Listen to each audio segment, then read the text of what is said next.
বিয়েকে অনেক সহজ করেছেন, অনেক সহজ করেছেন।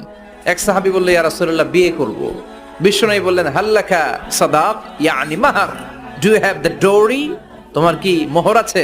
কারণ বিয়ে করলে তো মোহর দেয়া লাগবে। সাহাবী বলে, মোহর টোহর কিছু নাই। কি আছে? কয়, আমার সে গরিব এই তল্লাটা কেউ নাই। বিশ্বনবী বললেন, ও সাহাবী, কোরআনের কোন সূরা আছে কিনা তোমার কাছে? সাহাবী বলল, নবী, কোরআনের অল্প কয়েকটা সূরা আমার মুখস্থ জানা আছে। এক যুবতী মেয়ে বলল, নবী, আমি বিয়ে করব। বিশ্বনবী বললেন, কোরআন জানো নাকি? যুবতী বলে, না, কোরআন আমি জানি না। বিশ্বনবী বললেন, আমার কাছে ভালো একখানা পাত্র আছে, বিয়ে পড়িয়ে দিলাম। আর মেয়েটাকে বলল, মা, তোমার স্বামীর কোনো টাকা নাই, পয়সা নাই, মোহরানা দেওয়ার মতো কিচ্ছু নাই, তুমি কোরআন জানো না, কিন্তু তোমার স্বামীর সিনার ভিতরে কোরআন আছে। তোমার কোরআন জানা নাই, প্রতি রাতে তোমার